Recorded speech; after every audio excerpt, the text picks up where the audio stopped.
Mutton biryani, mutton Kurma, ಬೋಟಿ, ಕೈಮಾ, ಒಂದು ಮುದ್ದೆ, ಒಂದು ಮೊಟ್ಟೆ ಮತ್ತು 2 ಪೀಸ್ ಕಬಾಬ್ ಸಿಗುತ್ತೆ. ಇದರಲ್ಲೂ ನಿಮಗೆ ಮುದ್ದೆ ಮತ್ತು ರೈಸು ಅನ್ಲಿಮಿಟೆಡ್ ಆಗಿ ಸಿಗುತ್ತೆ. ಬಕಾಸುರ ನಾಟಿ ಊಟ ಅಂತ ನಮ್ಮ ಹೋಟೆಲ್ ಹೆಸರು.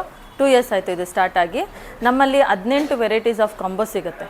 ಅದರಲ್ಲಿ ಮೇಯ್ನ್ ನಮಗೆ ಚಿಕನ್ ಕಾಂಬೋ, ಮಟನ್ ಕಾಂಬೋ ಅಂತ ಲೋಯೆಸ್ಟ್ ಪ್ರೈಸಲ್ಲಿ 250 ರುಪೀಸ್ ಒಂದು ಚಿಕನ್ ಕಾಂಬೋ ಇದೆ. ಅದರಲ್ಲಿ ಚಿಕನ್ ಬಿರಿಯಾನಿ, 3 ಟೈಪ್ಸ್ ಚಿಕನ್ನು, ಒಂದು ಮುದ್ದೆ, ಒಂದು ಮೊಟ್ಟೆ ಬರುತ್ತೆ. ಬಿರಿಯಾನಿ ರೈಸು ಮತ್ತು ಮುದ್ದೆ ಅನ್ಲಿಮಿಟೆಡ್ ಸಿಗುತ್ತೆ. 18 ವೆರೈಟೀಸ್ ಆಫ್ ಕಾಂಬೋ ಅಲ್ಲಿ 210 ರುಪೀಸಿಂದ 2599 ಫ್ಯಾಮಿಲಿ ಪ್ಯಾಕೇಜಸ್ ಎಲ್ಲ ಸಿಗುತ್ತೆ. ನಮ್ಮಲ್ಲಿ ಬಕೆಟ್ ಬಿರಿಯಾನಿ ಸಿಗುತ್ತೆ ಸರ್. ಮಟನ್ ಬಕೆಟು ಸಿಗುತ್ತೆ, ಚಿಕನ್ ಬಕೆಟು ಸಿಗುತ್ತೆ. ಚಿಕನ್ ಬಕೆಟ್ ಬಂದ್ಬಿಟ್ಟು 699, ಮಟನ್ ಬಕೆಟ್ ಬಂದ್ಬಿಟ್ಟು 1499 ಸಿಗುತ್ತೆ sir. Every day 12 o'clock night 11 o'clockವರೆಗೂ, ಸಂಡೇ ಮಾರ್ನಿಂಗ್ 8 o'clock ನೈಟ್ 11 o'clockವರೆಗೂ sir. Address Rajajinagar industrial town bus stop, Gauri Arcade ಅಂತ. ನಿಮ್ಮ ಗೂಗಲಲ್ಲಿ ಸರ್ಚ್ ಮಾಡಿದ್ರೆ ಬಕಾಸುರ ನಾಟಿ ಊಟ ರಾಜಾಜಿನಗರ್ ಅಂತ ಎಕ್ಸಾಕ್ಟ್ ಲೊಕೇಶನ್ ತೋರಿಸುತ್ತೆ ಸರ್.